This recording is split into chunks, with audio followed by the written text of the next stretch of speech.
Olá, este é o 18º e último vídeo do nosso curso de variáveis complexas. No vídeo anterior, nós começamos a estudar como certas regiões do plano eram transformadas em outras através de diferentes funções. Para facilitar o estudo, nós começamos a olhar por funções mais simples, funções que chamamos elementares. E vimos também alguns exemplos onde nós tínhamos funções que eram composições de funções elementares. E vimos, então, como que era a transformação nesse caso. Então, a gente fazia a composição das transformações e também de uma região em outra, né? Nós vimos, então, como eu falei, algumas funções elementares. Na verdade, nós vimos a transformação linear, transformação afim, a inversão seguida da conjugação complexa, né, que é a transformação 1 sobre z. Nós olhamos uma transformação linear fracionária, vimos logaritmo, exponencial e seno. E tendo visto seno também, a gente vê cosseno, mesma coisa, né? Pois bem, faltaram algumas funções importantes, em particular duas, que é a que nós vamos ver nesse vídeo que nós vamos começar estudando, que é a função o quadrado, né, tá? E depois a função raiz quadrada, né?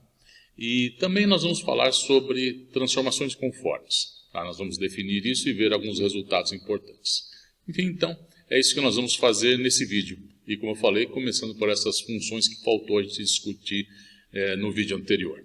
Vamos lá, então. Vamos começar, então, com a função z ao quadrado. E vamos fazer a mesma coisa que nós fizemos no vídeo anterior. Vamos tomar, então, vamos escrever o w como sendo u mais i, v. E o z, no caso aqui, é mais conveniente escrevê-lo na forma cartesiana. Então, vamos escrever z igual a x mais i, y.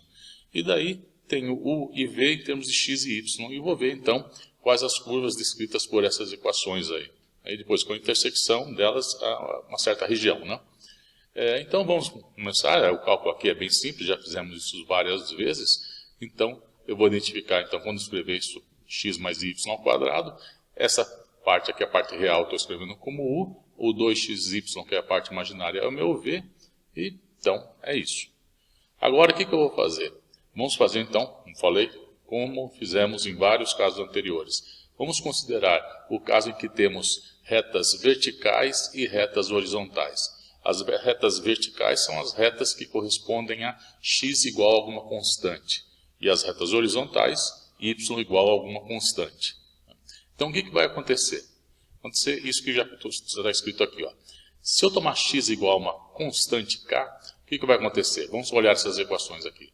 Eu vou escrever, então, esse y em termos... Eu vou pegar, no caso, então, x vai ser 2k, então y vai ficar v sobre 2k. Então, a expressão do u vai ser x, que é igual a k, então está esse k ao quadrado aqui, menos y, v sobre 2x, né, v sobre 2k, então v quadrado sobre 4k ao quadrado. Então, isso aqui é a expressão para o u em termos do v, quando x é uma constante. Já no caso em que y é igual a uma constante, bom, então o que acontece? Onde está esse y igual a constante? Nessa expressão aqui, ó. Esse y ele vai ser a constante ao quadrado, que é o que está aqui, menos k ao quadrado. E no lugar do x, eu uso essa equação para escrever x como v sobre 2k. No caso agora, y igual a k. Então vai ficar, aqui vai ficar v quadrado, né, sobre 4k ao quadrado. Então são essas as duas equações que eu obtenho em cada um dos casos, né? Então cada uma dessas retas, então nesse caso, a reta, essa reta vertical e no caso da reta horizontal, elas são levadas então nessa primeira curva aqui e depois a horizontal nessa outra. E quem são essas curvas aí? Vejam, já desde o ensino médio você sabe que quando você tem uma expressão do tipo y igual a x quadrado mais uma constante, isso representa uma parábola com cavidade para cima. E se for y igual a menos x quadrado mais alguma constante, isso representa uma parábola com cavidade para baixo. Bom, o x quadrado ele pode estar multiplicado por uma constante, isso aí não muda a natureza, né, da parábola, é uma parábola com cavidade para cima e para baixo. Só que agora aqui, vejam, nós vamos fazer o gráfico não de um y em função de x, né? Aqui nosso gráfico tem u e v, e na disposição que a gente costuma tomar, u faz o papel do x e o y faz o papel do v. Então, vejam aqui, eu estou colocando como se eu tivesse, você pensando no seu, na análise lá da parábola ainda dos cursos elementares, é como se eu tivesse não y em termos de x quadrado, mas um x em termos de um y ao quadrado. Também é uma parábola.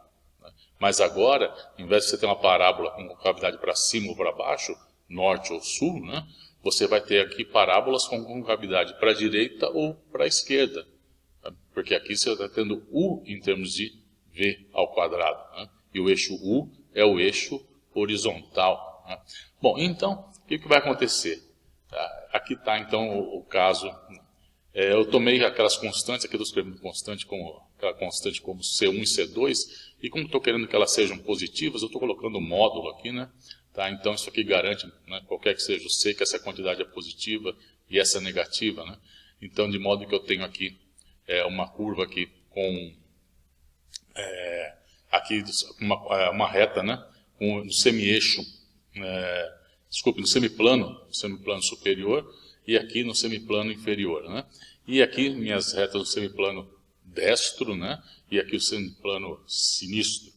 Tá? Então, onde são levadas elas? Olha, vamos começar com essas retas verticais aqui, né? Então, as que estão em azul. Tá? Vejam que aqui eu tenho essas duas retas aqui, tá? Elas então são levadas na mesma parábola, tá? Mesma parábola aqui. Porque vejam, tanto faz aqui quando se eu tomar aqui na expressão que eu tenha mais constante ou menos a constante, ela aparece ao quadrado, né? Veja, a constante está ao quadrado. Então, as curvas que são levadas a mais constante ou a menos, né? Com C1 ou menos C1, se C1 for positivo, claro. Mas enfim, essas duas, elas são levadas na mesma imagem, porque, vejam, as constantes aqui aparecem ao quadrado, né? Tá? Então, as duas são levadas aqui na mesma parábola. E a mesma coisa acontece, tá, com esta aqui. Com as retas horizontais, elas são levadas nessa parábola. E de fato, vejam aqui, ó, quando eu vou levar essa curva levada aqui, ó, essa azul, assim azul. Tá? U, vejam, é uma constante positiva menos um v quadrado. Ora, quando v é igual a zero, tá? Então u é uma constante ao quadrado. Então, veja, em v igual a zero, essa constante ao quadrado. E depois ela diminui, porque, veja, menos v quadrado, tudo positivo, então u tem que diminuir depois à medida que eu vou pegando v para valores positivos ou para negativos. Tanto faz aqui por mais v menos v, vai ser o mesmo valor, né? Então, de fato, é uma parábola aqui, né, com concavidade aqui virada para a esquerda, né? E essa outra aqui em magenta, a ideia, vocês vejam, é a mesma coisa. Aqui uma constante C2, né? Essa constante aqui, veja, quando v é igual a zero, u é menos essa constante, então é esse valor aqui, tá? Esse valor aqui é menos o módulo de C2 ao quadrado, e depois, à medida que v aumenta ou diminui o valor, não importa, os dois vão ao quadrado, dão a mesma coisa, eu estou aumentando, então, o valor aqui, então, u está aumentando. Então, é o que acontece, tá, com essa minha região aqui, tá? E agora, bom, você pode perguntar, olhar essas curvas aí, agora você se perguntar, por exemplo, né, vamos ver aqui, ó, o que acontece com essa região aqui do primeiro quadrante. Tá? Então, deixa eu voltar aqui, ó, essa região, tá? Vamos ver aqui, olhar o primeiro quadrante. Então, como a gente pode ver aqui no primeiro quadrante, nós temos essa reta aqui, a azul, vejam, ela vai corresponder a essa outra aqui. E quando tiver valores aqui do primeiro aqui, não importa aqui ou aqui, elas vão ser levadas, tá, no valor onde tem aqui, ó, vamos voltar aqui, ó, veja, V é 2xy. Tá? Então, x positivo e y positivo, que corresponde ao primeiro quadrante, implica que V é positivo. Tá? Então, quando eu estiver andando aqui, eu vou estar nessa região, tá, com V positivo, né? Tá? Então, é aqui o semiplano superior. Então, esse segmento, né, essa semi-reta aqui, né, é levada nessa parte aqui da parábola. E eu preciso ver o que acontece, se eu vou ver então o primeiro quadrante, o que acontece com as retas, o eixo real, que é y igual a zero, e o eixo imaginário, que corresponde a x igual a zero. Né? Então, aqui está as expressões para u e v, como tinha escrito lá. Então, vejam, eu sei, então, que essa semi-reta aqui é elevada nessa parte aqui da parábola. Tá? Então, aqui ela cresce e vai crescendo. Né? Agora, aqui eu tenho que olhar, então, acontece com esses dois casos aqui particulares. Então, o eixo imaginário. Tá?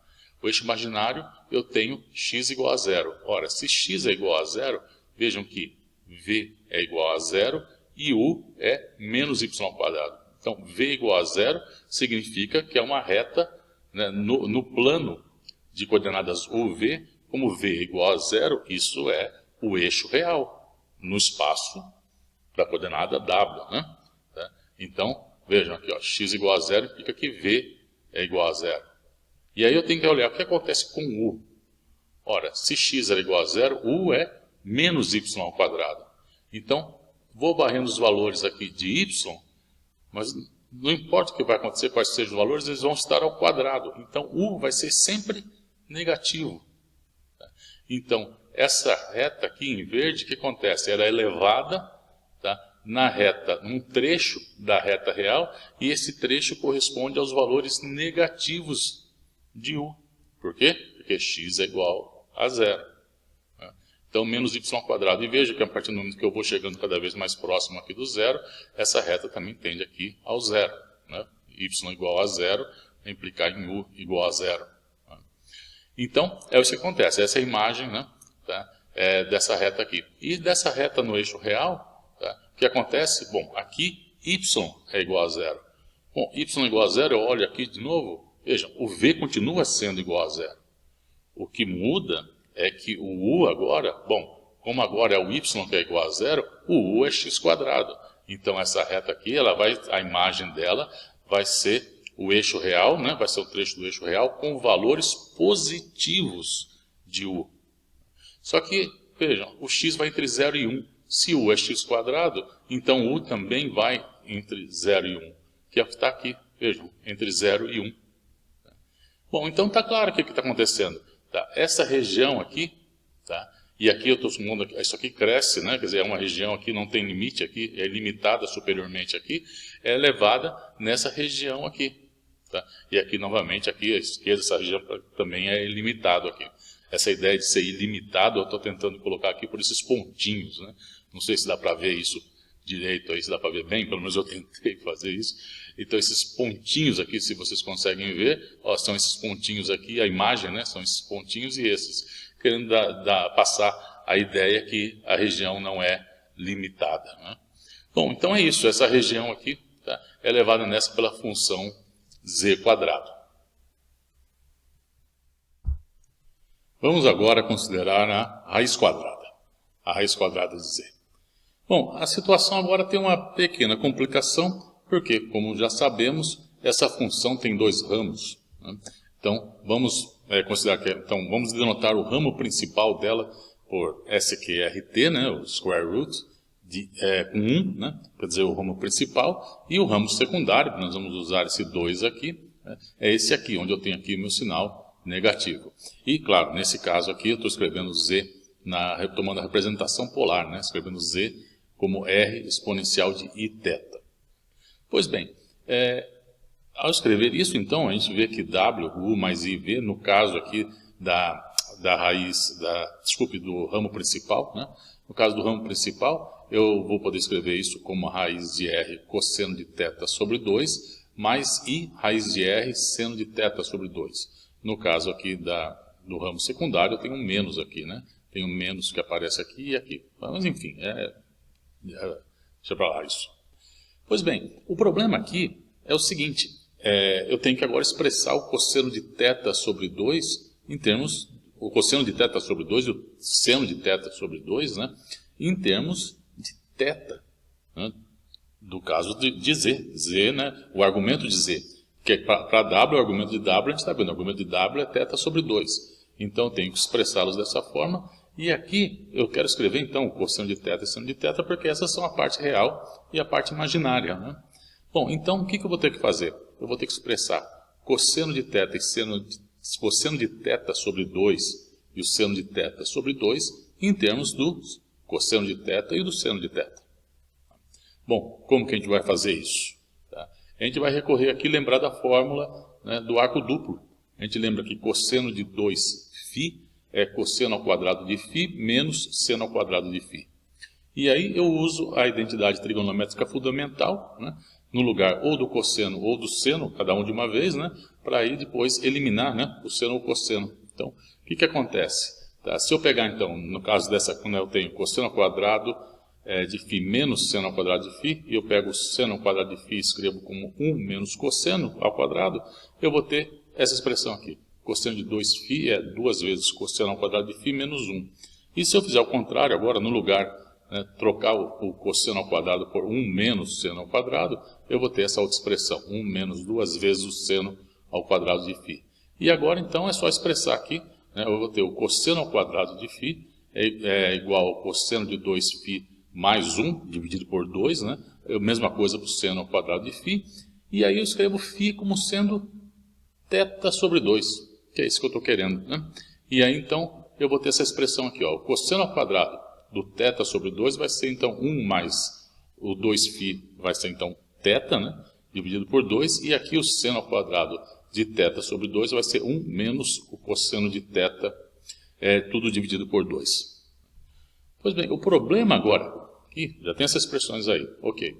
Agora o problema é que temos que extrair, agora a gente quer cosseno de θ sobre 2 e seno de θ sobre 2. Então eu tenho que tirar essa raiz dessas quantidades aí. Ok, é uma raiz, números positivos, não tem problema. Mas eu tenho que fazer a escolha do sinal, né? Porque dependendo daí do ângulo, né, o cosseno, né, ou o seno, eles podem ser positivos ou negativos. Então, bom, o que nós estamos fazendo aqui? Ó? Nós estamos considerando, no caso do ramo principal, né, tanto nos dois casos, né? Então, nós estamos trabalhando com θ de menos π até π. Estamos fazendo isso, tomando de menos π até π. Para outras escolhas, nós vamos ter outras... o resultado vai ser um pouquinho diferente do que a gente for ter. Quer dizer, não vai ser essencialmente diferente, mas vai ter uma rotação aí, né? Tá? Mas, enfim, vamos deixar para lá por enquanto isso. Então, o que acontece? Vamos ver a nossa escolha sábia aqui. O que tem que acontecer? Nosso ângulo θ está indo de menos π até π. Isso significa, então, que θ sobre 2 está indo de menos π sobre 2 até π sobre 2. Pois bem, o que acontece com o cosseno quando o argumento dele está indo de menos π sobre 2 até π sobre 2? De menos π sobre 2 a π sobre 2, o cosseno é sempre positivo. Já o seno, quando você está no argumento dele, está indo de menos π sobre 2 até π sobre 2, de menos π sobre 2 até 0, ele é negativo. E de 0 até π sobre 2, ele é positivo. Então, aqui a gente tem a nossa situação, veja.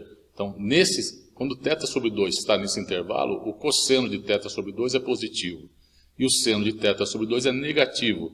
Então, quando o θ sobre os 2 está entre menos π sobre 2 e 0, ou seja, quando o θ está de menos π a 0, e ele é positivo para θ entre 0 e π.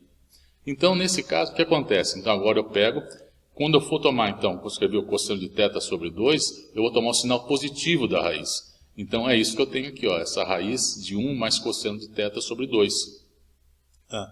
E, no caso do seno, que aqui então não é mais cosseno, mas que é menos, quando eu tiver entre menos π até 0, então, nesse caso aqui, quando o argumento está nessa região, aí o argumento de z está nessa região, isso significa que y, né, a parte imaginária do z, ela é negativa. Isso aqui, e aí então eu tenho que tomar o sinal negativo da raiz. Então aqui está, eu tomo a raiz e esse aqui é o sinal negativo aqui. Aí, coloquei aqui depois. E quando eu tenho entre 0 e π, bom, entre 0 e π, o que significa? Significa então que a parte imaginária é positiva, então y positivo. Então, nesse caso, tá, como ele é positivo aqui também, então eu vou tomar a raiz com sinal positivo, que é o que está aqui. Tá? Então, essas aqui são as raízes e esses sinais aqui levando em conta essas possibilidades aqui. E aqui nessa última igualdade que a gente escreveu aqui, eu simplesmente joguei o R, né, a raiz de R aqui para dentro, então fica o R, onde estava o R, eu coloquei que ele é a raiz de x2 mais y2. Então, eu tenho essas expressões aqui. Tá? Bom, vamos ver o que dá isso aí. Bom, vejam, vamos aqui só voltar aqui. Vejam, aqui também, se você pegar e tomar o... Vejam, quando o V... Veja, isso é uma parte interessante aqui. Ó. Veja, quando o Y é positivo, a parte imaginária do V... Quer dizer, o V, né? O V é a parte imaginária, desculpe, do W, né? Então, o próprio V também é positivo. E quando o Y é negativo, veja, aqui o V é negativo. Tá? Então, bom, quando você tem essas expressões aqui, você vai ver que vai corresponder a cada uma delas, tá? A essas hipérboles aqui. Tá? Então, vamos aqui olhar aqui de novo elas, né? Então, eu tenho U e V. Se você pegar essas expressões aqui, você vai ver que você vai ter hipérboles aqui. Tá? E o que vai acontecer? Esta aqui corresponde a essa hipérbole em azul. Esta aqui em magenta corresponde a esta. Tá? E essa aqui em violeta, né, a esta outra aqui. E vejam, está correspondendo aqui, tem um ok, que, vejam, aqui a parte imaginária negativa, como a gente sabia. Aqui a parte imaginária positiva, aqui também positiva. Vejam que aqui, daqui até aqui, corresponde a essa região aqui também, dessa parábola, tá? A parte negativa. Quando eu passo, vem essa parte positiva, eu tenho isso aqui também. E aqui eu estou vendo aqui, quando a parte real aqui está, a parte real, né, do Z, o X, é negativo. Vejam que aqui, tá, o que acontece? Eu tenho aqui, nessa segmento, essa semi-reta, né, que vem desde lá do menos infinito até aqui, corresponde a esse trecho da hipérbole aqui. Essa região corresponde a esse trecho de hipérbole aqui. É fácil você ver daquelas equações lá. Você vê, isso não é nem um pouco difícil.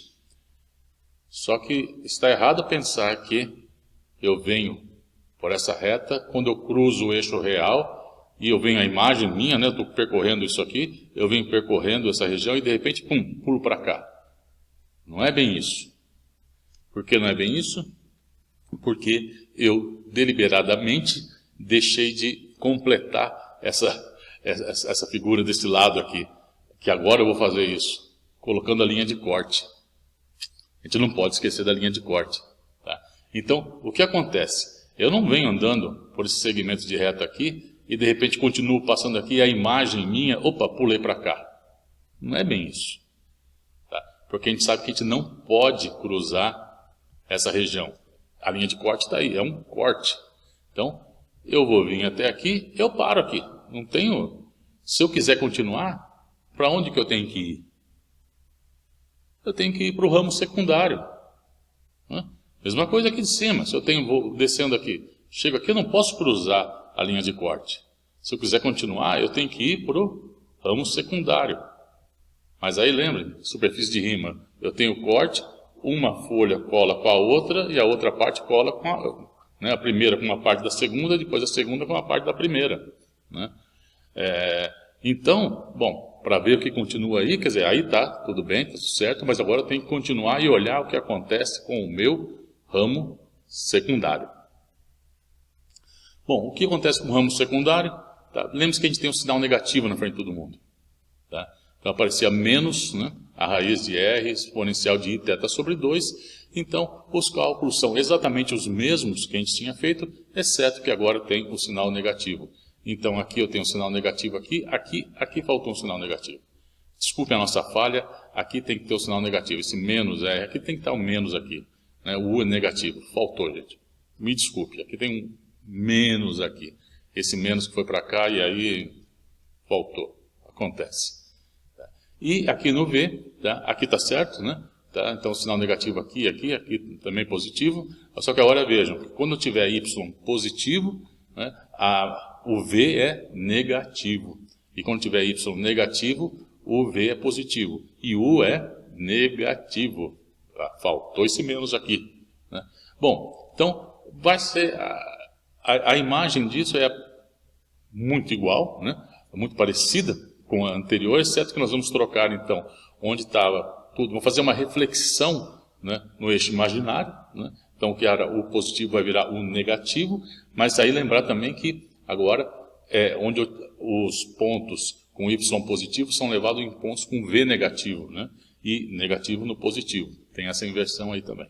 Tá? Então, no caso do ramo secundário, é isso que acontece. Tá? Então, houve essa inversão aqui, só que agora aqui, ó, o esquema de cores aqui, tá, para lembrar isso, olha, aqui está uma região com o Y positivo, está me levando numa hipérbole aqui, onde você tem, olha, V é negativo. Essa outra aqui, ó, violeta, que eu tenho Y negativo. Aqui eu tenho uma região com o V positivo. Na verdade, esse desenho aí a gente já chegou a ver em algum vídeo, agora não estou lembrado qual que é, tá? Um vídeo anterior, a gente descreveu todas essas regiões aí, mas não levando em conta, né, o detalhe que a gente está colocando em particular, essa questão da linha de corte. Foi logo no começo, né, num dos primeiros vídeos, né, a gente não entrou nessa importante discussão. Né. Bom, a linha de corte está aqui, né, e de novo é a mesma questão. Eu não posso chegar, aqui o que está acontecendo? Tá? Essa região aqui, vejam, esse segmento aqui, essa reta que vem vindo aqui, eu estou andando por essa hipérbole aqui de cima. E quando eu chego aqui, eu não estou pulando aqui para baixo, e depois eu continuo subindo aqui, e agora desço por essa hipérbole. Tá? Não é isso que acontece, porque eu não posso cruzar isso aqui. Né? Mas, enfim, acho que agora com essas duas figuras, já dá para ficar claro o que está acontecendo. E vamos pegar agora, pegar as duas e colocar, então, aqui uma do lado da outra, quer dizer, uma em cima da outra. Né? Então, aqui estão as duas figuras, e agora eu tomei o cuidado, né, de separar as cores aqui. Né? Então, onde eu deixei antes estava tudo verde, agora eu coloquei o verde, o tom de verde antes, que a gente estava usando, e aqui um tom de verde oliva. Né? Então, veja, aqui então, no caso do ramo principal, vejam, esta aqui é a imagem dessa semi-reta, é essa metade aqui da minha hipérbole, né? Essa parte aqui da hipérbole, essa outra de cima é esta, como a gente viu. No caso agora, que a gente acabou de ver, a imagem dessa semi-reta é essa parte aqui toda da hipérbole, desta aqui é esta aqui. Bom, agora as outras não tem problema nenhum, né? Tá? Então, desta é esta, desta aqui é esta, enfim. E aqui, então, como que a gente pode ver agora? Agora fica, acho, bem claro, né? Vamos supor que a gente está andando ao longo aqui dessa reta, a gente está vindo, está andando aqui a imagem, né? Do mesmo jeito que eu estou andando aqui, a imagem vem ao longo dessa hipérbole. E quando eu estou chegando aqui no zero, ela está chegando cada vez mais próxima aqui do eixo imaginário, e depois o que acontece? Depois eu tenho que ir para o ramo, outro ramo, onde grudam as duas folhas da superfície de rima. Daqui eu vou para cá. E de fato, olha aqui quando eu começo saindo aqui do zero, é daqui que eu saio. Então, de fato, veja que aqui o processo é contínuo. Veja, estou indo aqui continuamente quando eu saio. Eu comecei daqui e continuo por aqui. Veja, então, isso aonde? Isso, esses caminhos aqui, ó, é na superfície de rima. Então, lá está indo tudo continuamente. E a mesma coisa acontece aqui, vejam. Nesse outro caso aqui, vamos supor que eu estou aqui descendo aqui, ó, tá? Então, eu estou descendo, quer dizer, eu estou vindo por aqui, andando no sentido contrário da flechinha aqui, né? E quando eu chego aqui, eu pulo para outro ramo, que é esse. E, de fato, agora eu ando, continuo aqui. Essa parte aqui da minha hipérbole, depois ela continua aqui. Tá? Bom, agora você fala, bom, agora como que eu faço se eu quiser ter uma ideia de uma região, por exemplo, do primeiro quadrante? Bom, do primeiro quadrante, vamos olhar aqui do ramo principal. Vejam, eu tenho esse segmento de reta e esse outro aqui. Tá? Então, esse vai ser levado em hipérboles, ou pelo menos na parte da hipérbole, uma vez que aqui eu estou no semiplano superior, nessa parte aqui do primeiro quadrante, né, em um tipo de hipérbole, e essas outras aqui, essas correspondem a essas retas horizontais, a essas hipérboles aqui. Tá? Bom, então, vamos ver, então, né, fazer essa descrição, né? Qual a região do primeiro quadrante, onde o primeiro quadrante é levado pelo ramo principal da transformação W igual a raiz quadrada, né, a raiz de Z, pelo ramo principal. Bom, então o que acontece? Eu só preciso acertar aqui agora o que acontece com os dois eixos, né? Uma fronteira da minha região, com o eixo imaginário e com o eixo real. Vamos ver o que acontece com a fronteira. Tá? Então o primeiro quadrante é esse, então o que eu tenho que ver? O que acontece com x igual a 0 e y igual a 0.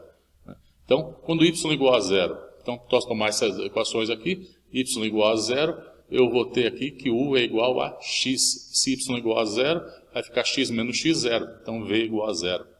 Tá? Então, y igual a 0 é elevado no eixo real. Tá? E como x é positivo, né, elevado na parte positiva do eixo real. Então, o eixo imaginário é elevado na parte positiva, desculpa, o eixo real, né, y igual a 0, né, o eixo real no espaço Z é elevado no eixo real do espaço W. E o eixo imaginário do espaço do Z, quer dizer, quando x está indo para 0, então basta ver aqui o que acontece com x igual a 0. Tá? Então, x igual a 0, o que acontece? U é y sobre 2, raiz de y sobre 2, x igual a 0. Então, U é também, a raiz de x é raiz de y sobre 2. Portanto, olhando essa expressão, a gente vê que V é igual a U. Tá? Então, o que acontece? O eixo imaginário, né? O eixo imaginário é elevado na reta V igual a U. A reta, então, com o coeficiente angular 45 graus, passando pela origem. Bom, então já tem uma ideia já do que acontece, né? Então, vejam aqui as retas, essas retas horizontais, a gente sabe que são essas hipérboles aqui, essas partes dessas hipérboles. Tá? Essas aqui, as retas verticais, a gente viu que são essas partes e segmentos da hipérbole. O eixo real é elevado neste eixo real aqui, e esse eixo imaginário é elevado nesta reta aqui, reta V igual a Y. Então, é isso que acontece. O primeiro quadrante é elevado nessa região aqui. Tá? Então, aqui, como é ilimitado, então tem os pontinhos aqui, que é que vocês conseguem ver, né?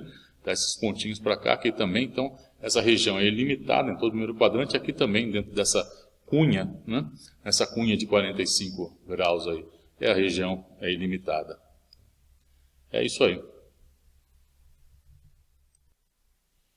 O exemplo que a gente acabou de ver, da raiz de Z, mostra o quanto a situação começa a ficar mais complicada, né, quando você tem a linha de corte. Você tem os dois ramos e aquela linha de corte. Né? Há uma sutileza, né, nisso aí. Tá? E a gente tem que tomar muito cuidado, né, na hora de descrever essa situação. Bom, mas esse é o caso que a gente tem a raiz de Z. Imagine agora se você tiver a raiz quadrada de um polinômio. Acredite, ela pode ser muito complicada. O que nós vamos fazer agora? Fazer uma breve discussão. Mostrar como fica essa questão da linha de corte quando você começa a ter uma raiz quadrada de um polinômio. Nós vamos fazer um caso relativamente simples, não vamos entrar muito na discussão, porque, como a gente vai ver, e você vai poder suspeitar, se quem tiver esse polinômio que tiver nessa raiz for complicado, a situação vai ser bem complicada, né? Mas, vamos lá. Vamos começar primeiro com um caso que não vai ser complicado, que é esse aqui. Nós estamos discutindo então a questão do domínio de analiticidade, né? Da raiz de Z menos Z0, né? Onde Z0 é um número complexo. Vejam, aqui você tem a linha de corte, né? Quer dizer, você pode ter, como no caso da raiz de Z, você tem a linha de corte, ela é o eixo real negativo, mas ela não inclui, tá, aí o zero. A questão, por ela não ser analítica em zero, aí eu coloco, incluo o zero ali, mas pela questão da não continuidade, né, a questão da falta de continuidade, a não continuidade, ela tem, por causa dela eu tenho que excluir o eixo real negativo, estritamente negativo, menor que zero. O problema da analiticidade, ela não vai ser, claro, analítica, porque eu não vou ter a continuidade, mas também eu não tenho analiticidade no zero. Tá? Mas a função tem o valor dela em zero, no caso da raiz, né? Que é zero. Né? Tá? Mas então a analiticidade, além da linha de corte, ainda inclui o zero. Bom, aquele caso é um caso conhecido. Esse caso aí, Z menos Z0, o que acontece? Veja, esse é um caso tranquilo, porque eu posso fazer uma mudança de variável. Onde está Z menos Z0, eu posso chamar de uma nova variável, digamos T. Né? Então, no espaço T, o que acontece? Eu vou ter raiz de T, portanto, eu vou ter uma linha de corte no eixo real negativo. E, quando eu quero voltar para Z, o que representa essa mudança de variável T igual a Z menos Z0? Isso representa uma translação. Então, para voltar de T para Z, eu vou fazer a translação contrária, né? Translação inversa. Né? Então, eu vou simplesmente transladar a linha de corte que estava em T igual a zero agora dá para começar em z igual a z0. Então, vejam, isso não representa a situação, então é bem tranquila. Tá? Então, essa aqui é a função, é o z menos z0, a raiz, né? Aqui o ramo principal, tá? Vou escrever da mesma forma que a gente escreveu no caso do z, só que agora trocando por z menos z0. O ramo secundário é a mesma coisa, tá? Como você vê aqui, então, a linha de corte começando, né, em z0, tá?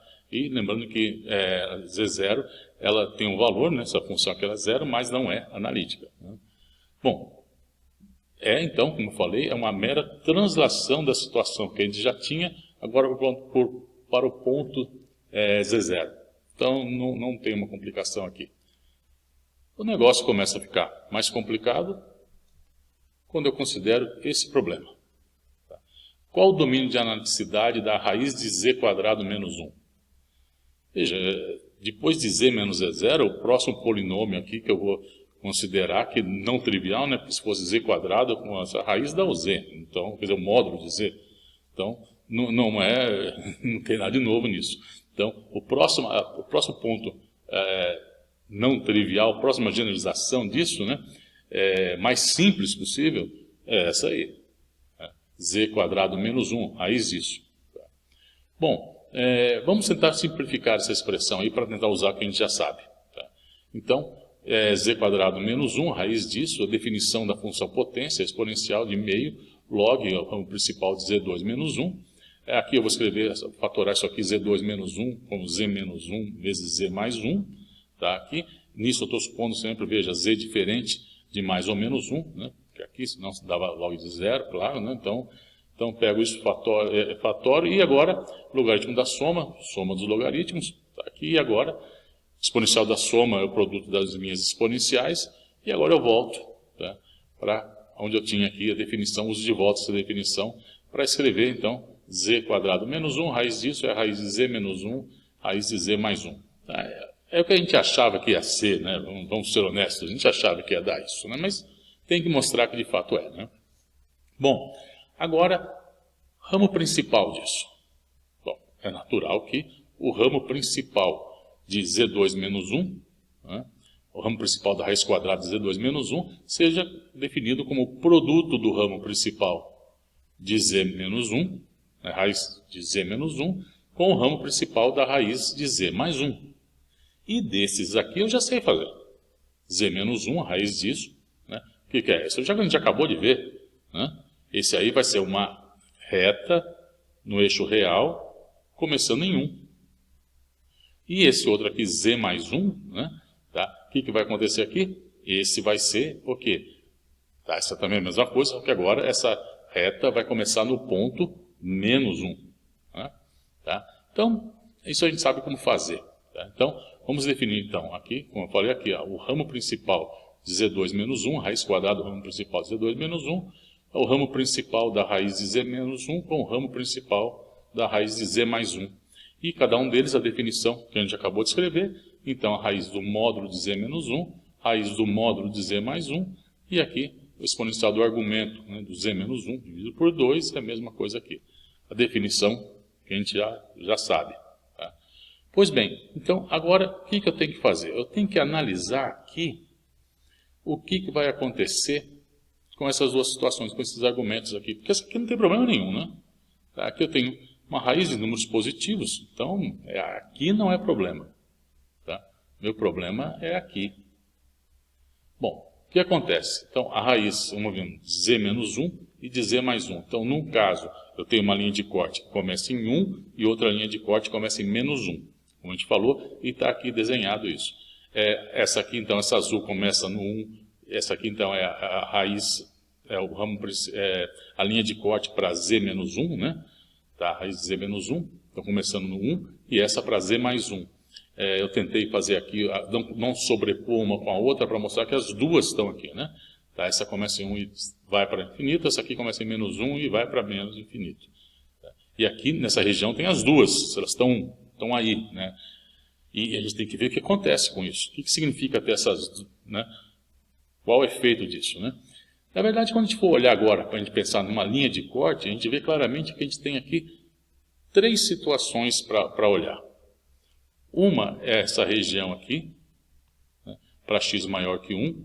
A outra, essa região azul aqui, entre menos 1 e 1, só azul, né? E essa outra aqui, onde você tem, né, as linhas rosa, né, e azul, né? Então, tem que ver o que acontece nessas três. Tá? Vou fazer o seguinte, para a gente olhar, vamos aqui ver a situação, porque eu preciso ver o argumento, né, como eu falei, o argumento de cada uma delas, de z menos 1 e z mais 1.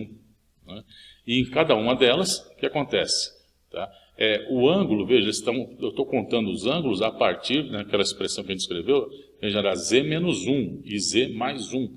Então, o ângulo está contando a partir do segmento de reta, partindo dos pontos 1 e menos 1.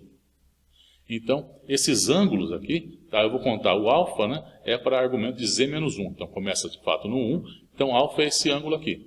Tá, ele começa a contar no zero, ele está aqui do zero, né, os positivos, mas nossa definição de ramo principal, ele vai de menos π até π. Essa é a nossa definição. Tá, o ramo principal, então, o argumento vai de menos π a π. Então, o argumento de z menos 1, que eu estou chamando de alfa, ele vai de menos π até π. Mesma coisa para o argumento de z mais 1. Tá? Então, o argumento de z mais 1 eu vou chamar de beta. Tá? Então, é esse segmento de reta aqui que ele vai, então, o ângulo também de menos π até mais π. E vejam, eu vou ter que olhar o que acontece aqui. Ó. Deixa eu voltar aqui. Ó. Eu tenho que ver o que acontece nessa combinação aqui. Tá? Com esse produto dessas exponenciais aí. Então, é isso que eu tenho que olhar e ver o que acontece. Então, a situação é, tá? O que acontece com isso aqui, né? O eixo real, é quando a parte imaginária, né, tá indo para zero, ou por cima ou por baixo. Esse é o problema da linha de corte. Né? Tá? Quando você chega pela parte imaginária, aí ao longo da linha de corte, você chega... se aproxima dela por cima, né, parte imaginária positiva, então parte imaginária indo para zero positivo, ou você se aproxima dela por baixo, que é aqui, parte imaginária indo para zero por valores negativos. Tá? Então você tem que ver o que acontece aí. Tá? Então, se esses valores são diferentes, aí eu tenho minha linha de corte. Tá? Pois bem, então, como a gente acabou de falar, a gente tem que dividir isso em três regiões. X maior que 1, que é essa, entre menos 1 e 1, tá? Que está aqui, e depois para x menor que 1. Então vamos lá. Para x maior que 1.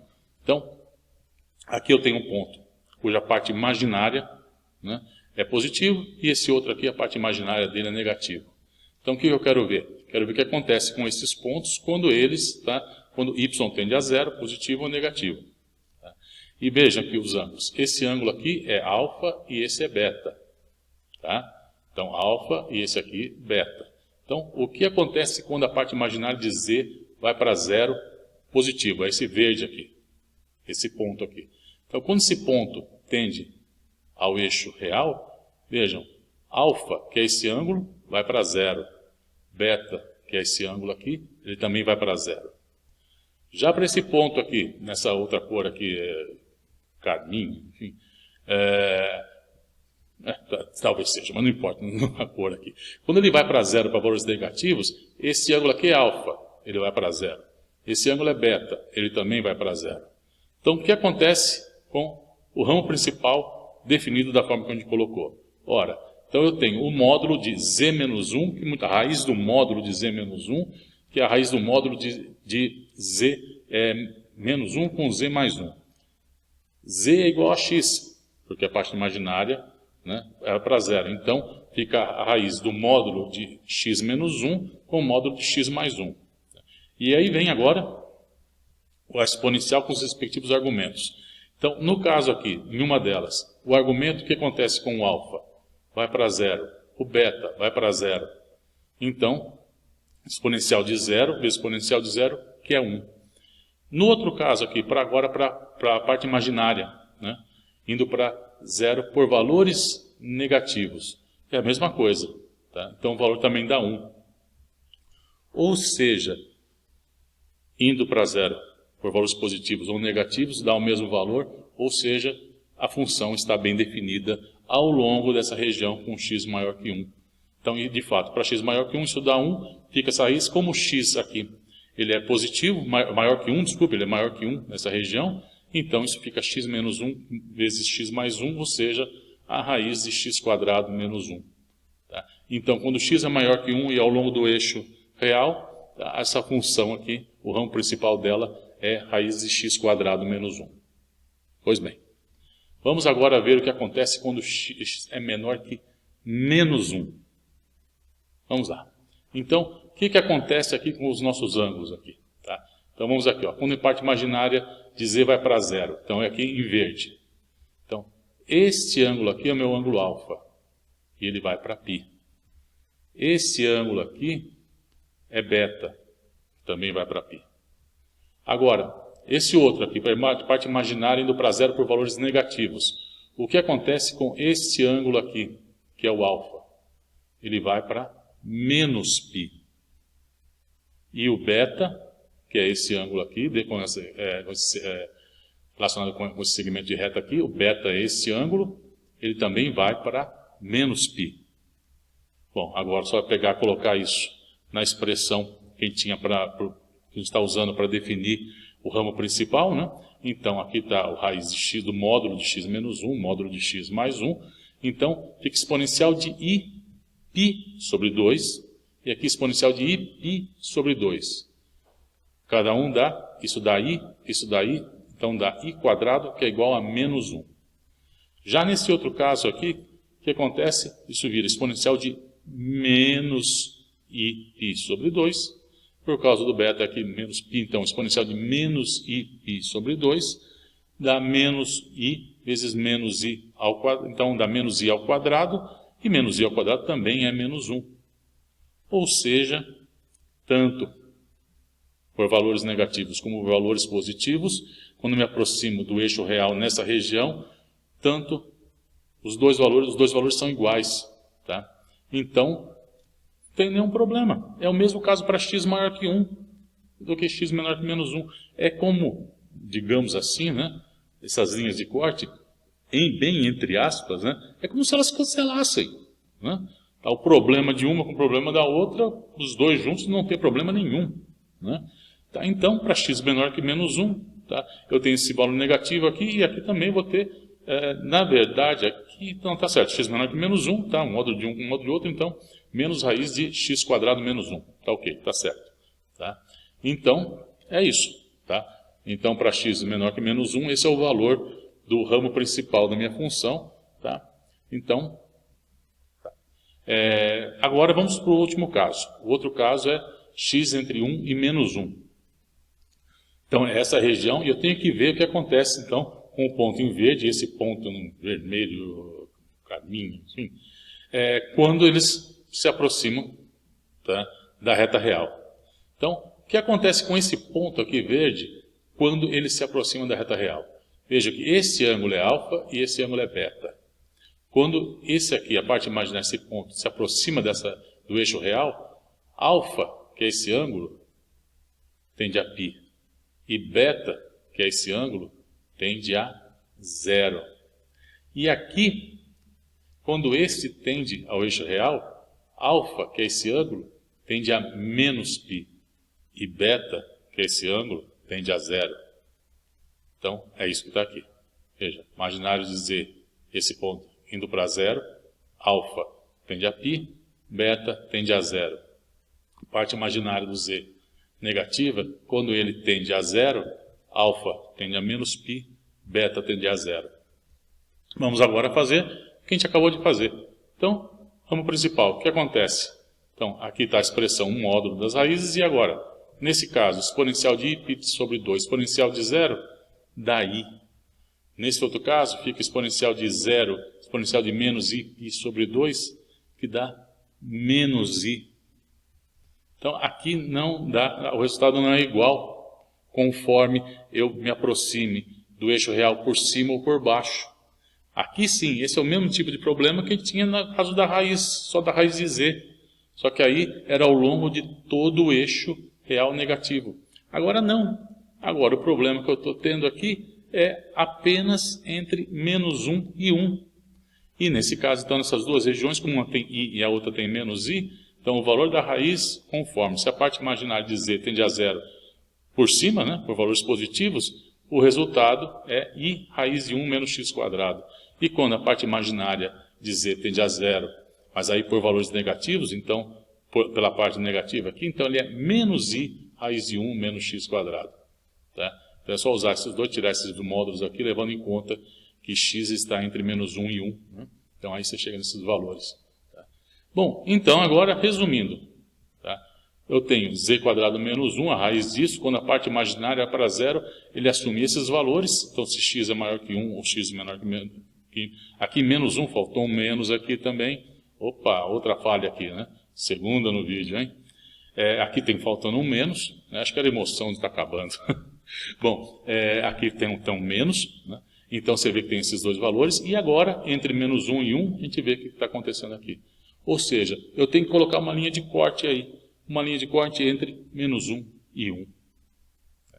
Então veja, a princípio a situação, olhando aí, ela até parece um pouco mais simples, né, no caso anterior. Mas você vê que a situação para analisar e chegar nisso não foi simples. Né? E assim como não será simples se a gente começar a pegar outras regiões aqui, né? Aí se pegar polinômios de grau maior, aí a análise começa a se tornar muito mais complicada. Tá? Mas enfim, não vamos entrar nesse assunto em mais detalhes. O objetivo mesmo era mostrar o que começa a acontecer, né?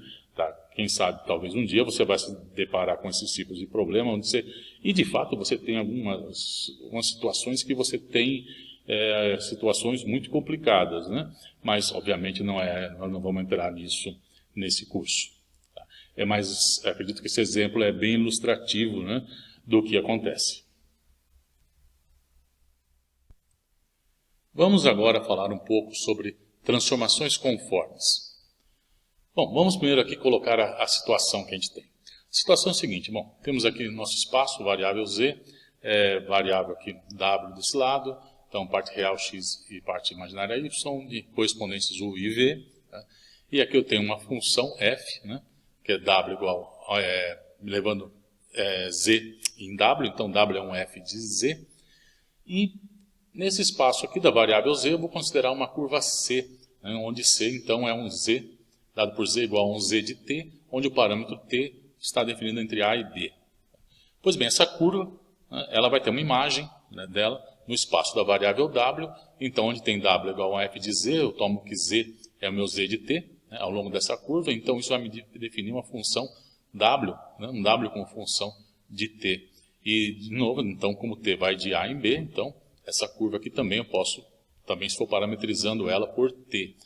E aqui o ponto z0, eu estou levando ele num ponto w0 aqui. Tá? Pois bem, então essa é a situação geral aqui. Tá? E, bom, é uma transformação, e quando você tem uma transformação aqui, então eu posso escrever u e v em termos de x e y, né? E a gente sabe, uma transformação funções de duas variáveis, você tem um jacobiano dessa transformação. E o jacobiano é um conceito fundamental para você estudar transformações. Né? Então, a pergunta natural, né, é você querer saber qual é o jacobiano dessa transformação. E um problema, quer dizer, vamos colocar na forma de um problema, e é um resultado bem interessante, é esse. Né? Então, se você tiver essa função de z, então, onde z é x mais y e w é u mais iv, e essa sua função f aí, se ela for uma função analítica, né, então, o que acontece? Então, se é analítica, e eu tenho, então, essa mudança de variável u e v em termos de x e y, dados por essas expressões, né, o jacobiano dessa transformação, né, de x, y para u, v, tá, o jacobiano, ele é dado pelo módulo, né, da derivada dessa função f, tá, ao quadrado. Tá. Então, isso aqui, ele é calculado isso num ponto x, y, né, tá, o jacobiano, então, aqui está num ponto x, y, então ele é a mesma coisa que o valor do módulo da derivada ao quadrado, da derivada da função, num ponto z, onde z é o x mais iy. Né? Tá? Então, a gente pode ver, então, quer dizer, dá para você suspeitar, você vê como funções analíticas têm um comportamento, né, muito interessante. Né? Então, bom, vamos provar isso e não é difícil. Tá? Então, aqui eu tenho f é um u mais iv, né? E como a minha função é analítica, ela satisfaz as condições, as equações de Cauchy-Riemann. Né? Então, a derivada do u em relação a x é igual a v em relação a y, e u em relação a y é menos v em relação a x. tomando agora a expressão para a definição do jacobiano, então é o determinante dessa matriz. Então agora, pegando a expressão para o determinante, tá? Ele então, toma aqui, essa aqui a expressão, e nessa expressão do determinante eu uso as equações de Cauchy-Riemann. Tá? Então, onde eu tenho aqui essas expressões aqui, eu vou usar as equações de Cauchy-Riemann. Então, vou escrever onde está, v de y, ele é u de x, então fica aqui u de x ao quadrado. E onde está esse v de x aqui é menos u de y, né?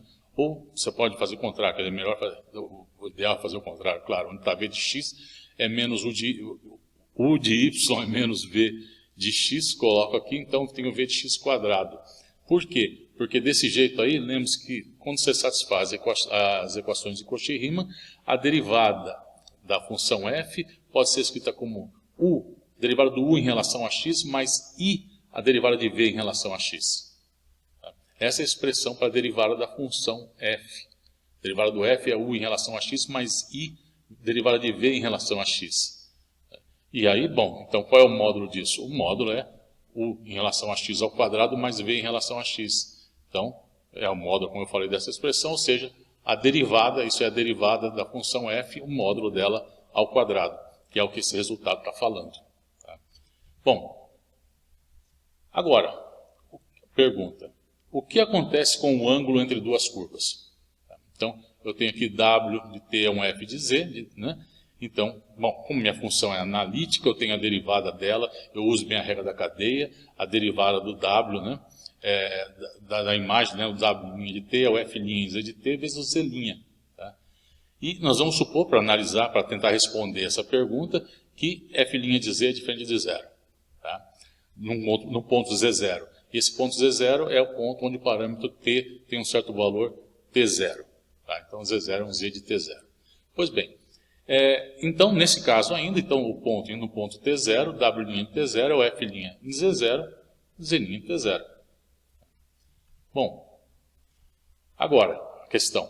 Né? A nossa questão aqui é, qual o ângulo entre duas curvas? Então, aqui eu tenho uma curva C1 e uma curva C2, e as imagens delas, seguindo o que a gente falou logo há poucos minutos atrás, tem as imagens, né, no espaço W, então a curva γ1 e a curva γ2. Tá? Pois bem, como a gente define o ângulo entre curvas? O ângulo entre duas curvas em um ponto é definido como sendo o ângulo que os vetores tangentes a estas curvas fazem nesse ponto. Porque a gente sabe fazer isso, a gente sabe o quê? A gente sabe calcular o ângulo entre dois vetores. É isso que você sabe. Curso de GEA você aprendeu a fazer isso. Tá? Então, das dois vetores, qual o ângulo entre eles? Isso eu sei fazer. Qual o ângulo entre duas curvas? Curvas? Bom, eu sei ângulo entre vetores. Então, definição. Cada curva tem um vetor tangente num ponto. Tá? Então, isso também sabemos definir, conhecemos o vetor tangente, tá? A curva no ponto. Então, desde que a derivada, né, da curva x seja diferente de zero, tá? Porque no caso da função complexa é a própria derivada, né, tá, da função, no f'. Né? Então, eu conheço, tá, o vetor tangente. Então, a curva C1 tem esse vetor tangente aqui em azul. A curva C2 tem esse vetor tangente aqui em magenta. Tá? Um tem um ângulo θ, o outro tem um ângulo φ. Tá? E agora eu tenho aqui a curva γ1 e γ2. A curva γ1, tá, tem um vetor tangente aqui em azul, fazendo um ângulo θ'. A curva γ2 tem um vetor magenta, fazendo um ângulo φ'. Tá? Então, qual o ângulo aqui entre essas curvas? Nesse caso é um ângulo ψ, que é o φ menos o θ. E nesse caso aqui, o ψ', quem que é? É o φ' menos o θ'. Agora, como que eu posso obter ψ ou ψ' das curvas? Bom, ângulo, para saber o ângulo de vetores, eu preciso calcular um produto escalar. É assim que a gente descobre o ângulo de vetores, calculando um produto escalar entre eles. Ora, o que eu preciso fazer agora então, é o seguinte, pegar a expressão, tá, como eu estou trabalhando com variáveis complexas, tentar escrever. E eu sei expressar o meu vetor tangente usando uma função complexa, então agora eu preciso saber expressar o produto escalar, o produto interno, né, tá, desses vetores em termos das minhas funções complexas, tá, envolvendo função complexa. Então, eu preciso achar essa expressão. Tá? E, bom, então, aqui, como eu vou escrever o produto escalar quando eu estou usando C, né, aqui, nos números complexos? Bom, vamos usar a expressão que a gente conhece, tentar, da expressão que a gente conhece, achar algo, né, análogo, né, usar essa expressão para reescrever esse produto escalar. Então, se eu tenho os vetores U e V, onde então cada um deles tem suas componentes de x e y, tá? Então tem dois vetores, componente V de x, V de y, U de x, U de y. Tá? E agora eu tenho, desses vetores aqui, eu posso formar então aqui um número complexo com essas componentes aqui. A U de x mais I, V de y, U de x mais I, U de y. Tá? Então, como que fica, eu vou querer mostrar agora. Que se eu definir um produto escalar agora, que eu usando esses colchetes aqui, tá? Esse tipo de colchete angulado. Né? Se eu definir, tá, essa expressão como sendo metade de V vezes o complexo conjugado de U, mais U, o complexo conjugado de V, tá? Note uma coisa, essa expressão, tá, ela é simétrica. Então, se eu defino essa quantidade, VU, dessa forma, veja que se eu trocar U por V aqui, o resultado é o mesmo. Então, isso significa que VU é igual a UV. Tá? Essa operação aqui está definida dessa forma, o resultado é o mesmo se for o contrário, se eu trocar U por V. Né? Veja, produto escalar é simétrico. Essa quantidade aí, então, a gente vê que é simétrica. Quer dizer, se eu trocar V com U, continua o mesmo resultado. Tá? Bom, essa já é. Agora, né? Bom, vamos mostrar que isso aqui agora, né, que essa expressão se reduz à expressão conhecida. Então, se eu tenho V dessa forma e U dessa forma, então, esses números complexos. Tá? Então, toma agora, onde está V, coloca essa expressão por V. Onde está o U aqui, complexo conjugado do U, por isso esse menos. Aí depois aqui, o próprio U está aqui, e depois o complexo conjugado de V. Está aqui, veja o sinal menos aqui na minha frente. Bom, abre esse produto todo aí, cancela o que dá para cancelar. Tá? Então, pegando isso aqui, aqui nem estão cancelando as coisas, mas os produtos dão isso aqui, cancela o que você consegue cancelar aí, você vai encontrar, depois de feito esse milagre de cancelamento aí, vamos só olhar aqui, por exemplo, alguns termos aqui, ó. I, V de x, U de y. Tá? I, V de x, U de y, mais I, menos I. Cancela. Tá? Esse é outro aqui, ó. I, V de y, U de x. U de x, V de y, I. Sinal negativo. Cancelam também. V de x, U de x. E aqui, V de x, U de x. Soma os dois, mas tem um 2 na frente, cancela. É a mesma coisa com V de y, de y. Tá? E essa aqui, de fato, é a expressão para o produto escalar. Né? Essa é a expressão para o produto escalar. Que eu escrevi agora aqui com a notação mais usual, né, para vetores. Né? Então, vetor nessa forma, com as componentes cartesianas dele, e aqui a definição do produto escalar. Então, o que eu vou fazer? Eu tenho aqui meu produto escalar, agora eu vou usar o produto escalar, essa definição, para os vetores tangentes àquelas curvas. Que aqui essa é uma expressão geral, né? Tá? Então, aqui tem o ângulo entre essas curvas. Tá? Eu tenho a curva Z igual a Z1 de T, uma curva C1, e a curva Z igual a Z2 de T, num ponto, tá? Num ponto Z0. Então, nesse ponto, as duas curvas, a curva com Z1, né, e a curva em Z2, no ponto T0, são iguais. Né? Então, veja, Z1 de T0 é igual a Z2 de T0. E esse é igual ao ponto onde elas se encontram. Né? Tá? Querendo ver o ângulo entre duas curvas em um ponto. Então, nesse ponto, tá, elas se encontram. Tá? No ponto onde elas se encontram, desculpa. Tá?' Então, definição, quem é esse ângulo? Tá? O cosseno desse ângulo, tá? Eu estou tomando aqui, bom, a gente sabe que o vetor, se eu tenho Z de T, Z' de T é o vetor tangente. Tá? Isso a gente já viu. Tá? Então, eu tenho a curva Z de T, seu vetor tangente é Z' de T. Só que eu vou tomar ele unitário, tá? Para facilitar, para identificar diretamente com o cosseno do ângulo. Tá? Senão eu ia ter que dividir, não, já estou dividindo aqui, né, de fato, né? Tá? Mas eu estou tomando os vetores unitários já. Tá? Então, aqui está o vetor tangente, tá? A curva Z1. Tá? Esse aqui, então, o vetor tangente unitário, né? A curva Z1 é esse. Então, Z1 de T, Z1' de T, dividido pelo módulo de Z1' de T. Aqui eu tenho o vetor tangente à curva C2. Então, Z2' de T é dividido pelo módulo de Z2' de T. Vetor tangente unitário. Tá? E aqui no ponto T, eu estou calculando isso no ponto T igual a T0, que é o ponto onde os dois se encontram. Então, lembra que nesse ponto, Z1 de T0 é igual a Z2 de T0. Então, esta aqui é a definição para o ângulo entre as curvas. O cosseno dele é dado por essa expressão. Isso, então, no espaço Z. Vamos para o espaço W. Tá? Então, o ângulo entre as curvas. Agora, γ1 e γ2. Onde γ1 é W, W1 de T. A outra é W igual a um W2 de T. No ponto onde W1 de T0 igual a W2 de T0, igual ao ponto de intersecção delas, né, que é o meu W0, como que é agora? É o análogo dessa expressão trocando Z por W. Então, o cosseno de psi', né, é o W1 de linha de T dividido pelo seu módulo, então, vetor tangente unitário, e o outro vetor tangente unitário aqui. Todos os dois calculados no mesmo ponto. Pois bem, agora o que eu vou fazer? Tá? A gente conhece a relação de W' com Z1', usando regra da cadeia. Tá? Então, a gente já sabe relacionar um com o outro. Então, se eu sei esses dois, qual a relação entre os âmbulos? Bom, eu vou achar eles, então, tá? Aqui, tanto aqui como aqui, eu preciso aqui W1' de T. Como que é W1' de T? É F' de Z1 de T vezes, desculpa, F' de Z1 de T, certo? Vezes o Z1' de T. E o W2' de T é F' de Z2, que multiplica Z2' de T. E então, pego isso, coloco nessa expressão e vejo o que dá. Né? Então, aqui, ó, cosseno de psi' é isso. Tá? A definição que a gente viu, como escrevê-los com variáveis complexas. Agora, uso, no caso do W1, isso aqui. Então, W1' em T0, tá? No ponto que eu vou considerar aqui, é o F1' em Z1, F1, F' em Z1 de T0, Z1' de T0. Estou tomando o ponto T0 aqui. E Z1 de T0 é Z0. Tá? No caso do W2, é o análogo, tudo aqui igualzinho. E aqui eu tenho F' de Z2 de T0.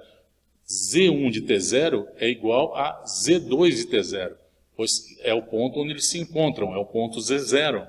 Então, aqui, ó, Z0 aqui, Z0 aqui. Tá?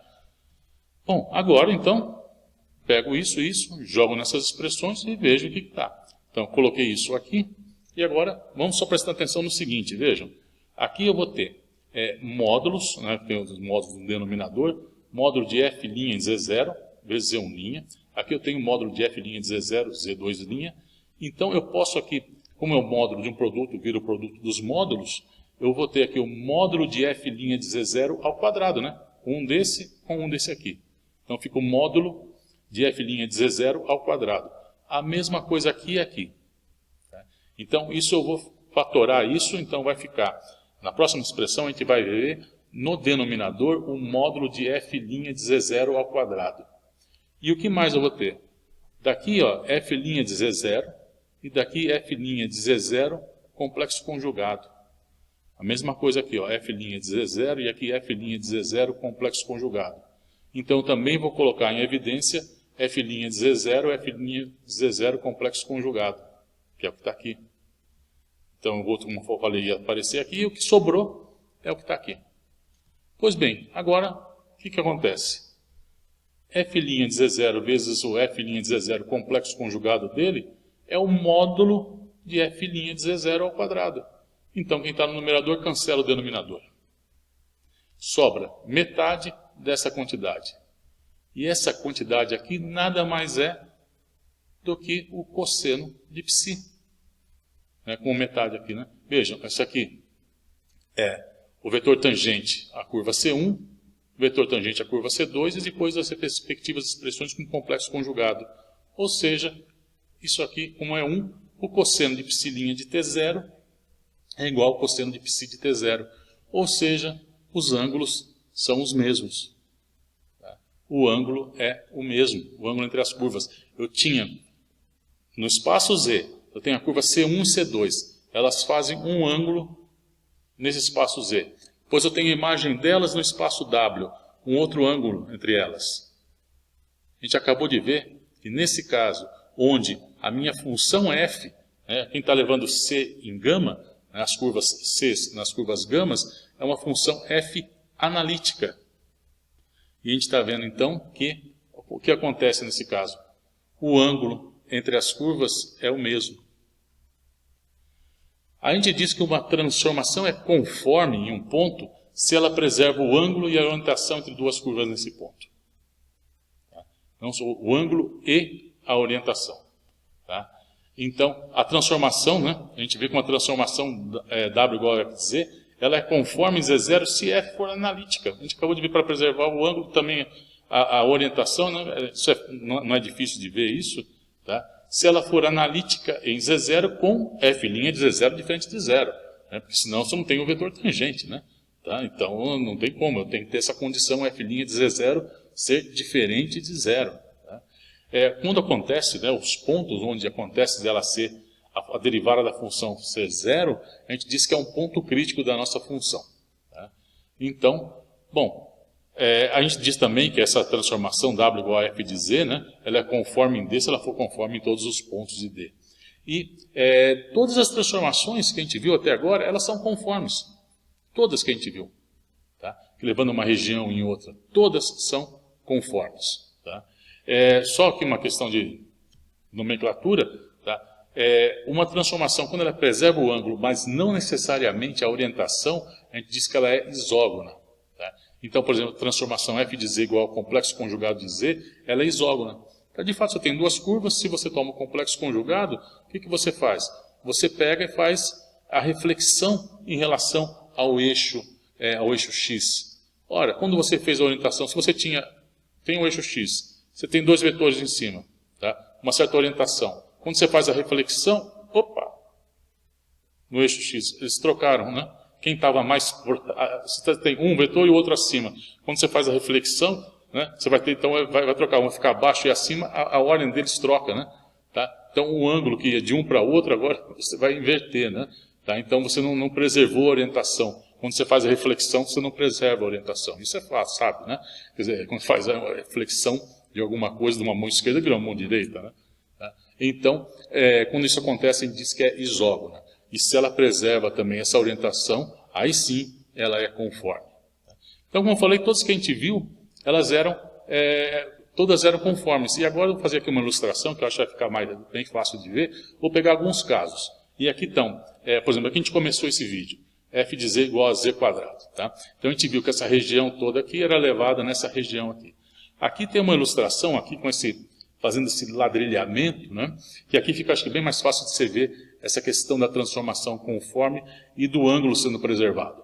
Por quê? Aqui, com esses ladrilhos aqui em preto e branco, está claro, está fácil de você ver aqui que essas curvas, como são as retas verticais e horizontais, o ângulo entre elas é 90. E aqui eu estou levando essa imagem deles aqui, nessa região, tá? Veja, aqui é uma região finita, o que eu tinha feito aqui, a gente tinha visto, não era uma região finita, né? Tá? Então, ela para um pouco aqui, quer dizer, tem uma outra hipérbole aqui, né? Tá? Como a gente tinha visto aqui quando tinha analisado essa situação. Então, aqui é uma região finita, ali não era, mas eu quis colocar os desenhos, né, ao lado para a gente ter uma ideia aí, né? E também aqui não está em escala, aqui ela está, escala 1:1. Tá? O programa aqui me dava as coisas em escala 1:1. Então, fica fácil você ver que cada ladrilhozinho é levado no outro ladrilho aqui. Você tem uma mudança de escala, porque a transformação conforme muda a escala, isso não é problema. Tá? O que ela preserva são ângulos. A escala, as relações de comprimento, podem mudar à vontade. Tá? Então, veja, cada ladrilho é levado de um outro aqui. Tá? E como você dá, acho que está bem sugestivo aqui para você ver, que o ângulo entre as curvas aqui, embora elas não sejam agora retas, são curvas, mas em cada ponto o ângulo entre elas continua sendo 90 graus. Bom, então essa para a função z quadrado, a gente também viu o ramo principal da raiz, né? Tá? Então essa região aqui do primeiro quadrante era levada nessa cunha aqui, e aqui a mesma coisa, só que agora também, como eu falei, uma região finita agora, né? Não todo o primeiro quadrante, mas uma região finita. Então, dessa forma, eu não tenho aqui, ela não cresce indefinidamente, mas eu tenho uma hipérbole aqui e uma outra hipérbole aqui limitando, né? Tá? Cada uma imagem de cada uma dessas duas aqui, né? Tá? Então, novamente aqui, a gente vê claramente que as escalas mudam, né? E todo ponto é diferente, né? A escala, mas, como é fácil ver também aqui, o ângulo entre as curvas continua sendo, em cada caso aqui, 90 graus. Então, esses foram dois exemplos que a gente viu nesse vídeo. E no vídeo anterior, a gente viu, o último exemplo que a gente deu foi esse aqui, né? Tá? Então, f de z igual a seno de z. Tá? Então, a gente viu esse exemplo aqui, e aqui também agora fazendo a mesma coisa. Tá? A diferença, como eu falei, é a questão da escala. Né? A escala está diferente aqui, tá? Mas, enfim, aí isso é de menos. Mas o importante mostra claramente aqui a questão, tá, da transformação ser conforme. Antes de continuar, vamos recordar um importante resultado do cálculo 2, que é o teorema da função inversa. Então, o que diz o teorema da função inversa? Seja f de Rn em Rn uma função continuamente diferenciável em um aberto contendo um ponto A. E suponha, tá, que o jacobiano, né, dessa transformação, né, tá, o determinante, né, da matriz jacobiana, então o jacobiano da transformação no ponto A seja diferente de zero. Então, que J é o jacobiano. Né? Aqui, então, existe um aberto V contendo A e um aberto W contendo f de A, tal que f de V em W possui uma inversa contínua f menos 1 de W em V, e que é diferenciável em todo y pertencente a W. Então, você viu isso no cálculo 2, é certamente um dos resultados mais importantes da análise, né? E então lá você viu ele.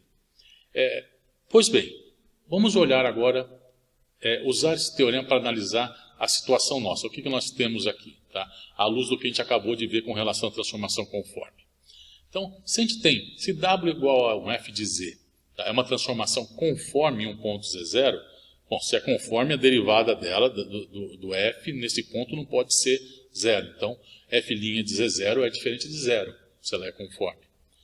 E também vimos que o jacobiano da transformação, ele é dado pelo módulo do f' no ponto ao quadrado. Ou seja, se f' de z0 é diferente de zero, isso significa que o jacobiano dessa transformação, tá, ele também é diferente de zero. Agora, o teorema da função inversa. Tá? Isso implica, então, tá, nesse caso, que existe f menos 1, tal que que z no ponto z0, né, z0 é um f a menos 1 do w0, essa função inversa. Na verdade, vamos escrever esse f a menos 1 aqui, vamos escrever isso com um g. Tá? Então, isso significa que a gente tem, pelo menos uma certa região aqui, um z igual a um g de w, onde esse z aqui, tá, lembra, nossa notação, z, x mais y, w é u mais iv. Então, x é um x de uv e y é um y de u e v. Pois bem, agora então cabe, nesse cenário, duas perguntas. Essa função g analítica, sendo analítica, ela é conforme? Quer dizer, a gente viu que a analítica é conforme, mas desde que a derivada dela no ponto seja diferente de zero. Tá? Então, a gente tem que ver, primeiro, se a função g, nesse caso, se ela é analítica, e se ela for analítica, analisar a derivada dela no ponto e ver se é diferente de zero. Se for diferente de zero, então ela também é conforme. Tá? Então, a questão que nós vamos tentar responder agora é essa. Então. Se a gente tem f, tá?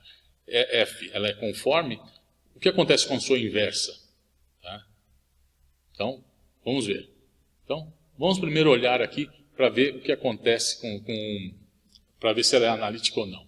Tá? Então, vamos aqui achar a relação. Para ver isso, né, eu vou precisar, como eu tenho a expressão de x e y aqui, né, eu vou ter que, para ver as equações de Cauchy-Riemann, assim que eu vou ver se ela é analítica ou não, eu preciso ver se as equações de Cauchy-Riemann são satisfeitas. E a equação de Cauchy-Riemann vai envolver as derivadas de x. Agora que o papel de x e y é o contrário, né? Então, eu tenho que mostrar que x em relação a u tem que ser igual a y em relação a v. E x em relação a v tem que ser igual a menos y em relação a u. Né? Então, eu tenho que relacionar agora aqui, fazer o quê? Como eu estou partindo da suposição que f é analítica, eu sei então que f satisfaz Cauchy-Riemann, mas aí é u em relação a x, u em relação a y. Então, eu tenho que ter uma relação dessas derivadas. Né? E é aqui que eu vou usar isso aqui. Tá? Vou usar a regra da cadeia. Tá? Então, o que eu escrevi aqui? Olha, que a derivada de u em relação a u, a derivada parcial do u em relação a u é 1. Ora, só que agora, disso aqui, eu vou reescrever isso aqui usando a regra da cadeia. Então, a derivada parcial do u em relação a u, usando a regra da cadeia, a derivada parcial do u em relação a x, do x em relação a u, mais do u em relação a y e do y em relação a u. Tá? E vou fazer a mesma coisa em todos os outros casos. Aqui a derivada do u em relação a v, parcial do u em relação a v, é zero. Mas agora aqui eu vou aproveitar também e escrever, então, agora aqui, usar a regra da cadeia, e escrever que essa derivada é igual à derivada do u em relação a x, x em relação a v, mais a derivada do u em relação a y, y em relação a v. E faço a mesma coisa com essa derivada parcial e a mesma coisa com essa. Essas expressões eu posso resumi-las na forma de um produto de matrizes, que é o que está aqui. Tá? Então, esses produtos aqui eu coloco na forma desse produto de matriz, e aqui fica essa matriz de identidade aqui. Tá? Pois bem, agora o que eu quero fazer? Eu quero pegar e expressar, né, conhecer essas derivadas aqui. Ora, muito simples. É só, se eu quero achar x, essas derivadas para x de u, x em relação a v, eu faço o quê? Encontro a matriz inversa disso. Multiplico pela matriz inversa. Então, x de u, y, x em relação a u, x em relação a v, y, u, y, v, como aqui é a matriz de identidade, é só achar a inversa, multiplico pela inversa, então ele é própria matriz inversa dessa aqui. Ora, cálculo da matriz inversa, também GA, você vê como a gente usa GA aqui, né? Então, é simplesmente isso aqui, tá? É o produto, aqui o determinante, né? Você tem da matriz aqui, a adjunta clássica, né? Então, agora é só olhar quem é quem. X em relação a u é v em relação a y dividido pelo jacobiano. V em relação a y dividido pelo jacobiano. X em relação a v é menos u em relação a y dividido pelo jacobiano. E a mesma coisa aqui, o y em relação a u e o y em relação a v. Pois bem, agora eu quero ver se x, essas derivadas aí, quer dizer, se agora a equação de Cauchy-Riemann é satisfeita.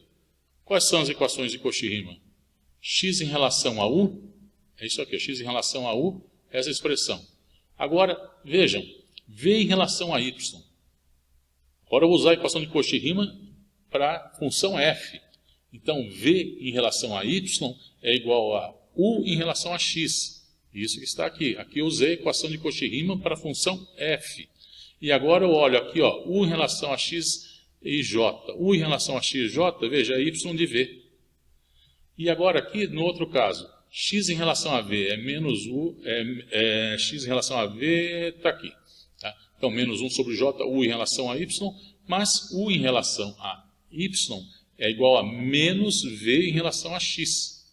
Então, aqui fica v em relação a x, e v de xj, cadê aqui? Ó, v de xj é menos y de u, menos y de u. Ora, x de u igual a y de v, x de v igual a menos y de u. É a equação de Cauchy-Riemann para a função g. Ou seja, elas são satisfeitas porque diretamente satisfeitas, o fato que a função f satisfaz, portanto, g é analítica. Bom, essa é uma coisa. Agora, a derivada do g. Ora, quanto que é a derivada? Veja, a derivada do f é u em relação a x mais iv em relação a x. Agora aqui quem faz o papel de x e y é u e v, né? Então a derivada do g vai ser derivada do x em relação a u mais y em relação a u. Bom, o uso que a gente acabou de ver, acabamos de escrever, é essa expressão, né? E ora, o que é isso aqui? Bom, essa é a expressão para x de u e y de v. E agora aqui eu estou usando novamente Cauchy-Riemann. Cauchy-Riemann do f. Ó, daqui para cá, usei as identificações que a gente tinha, e daqui para cá, Cauchy-Riemann. Então, v de y é igual a u de x, e v de x está aqui. Esse eu não mudo. Porque agora, isso aqui é facilmente visto como sendo quem? Isso é f' complexo conjugado. Isso aqui. Porque o f' é u de x mais iv de x. Como tem um menos, complexo conjugado aqui. E o jacobiano, quem que é? Bom, o jacobiano a gente sabe que é o f' de z, o módulo dele ao quadrado. Ora, mas o módulo, quem que é o módulo do f' ao quadrado?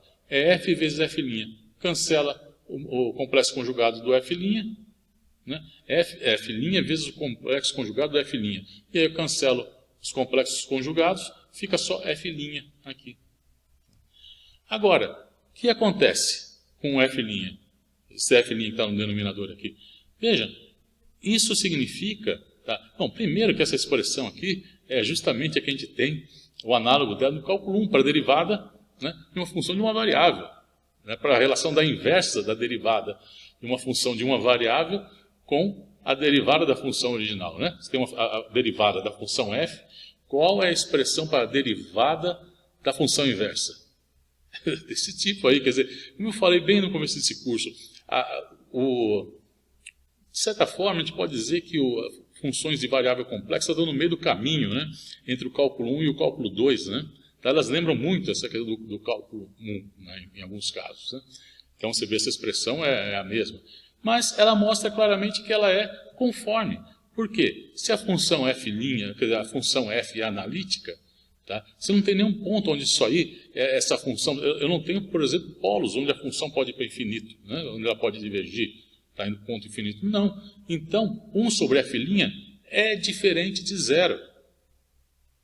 Então, se a função é analítica e a sua derivada no ponto é diferente de zero, ela é conforme.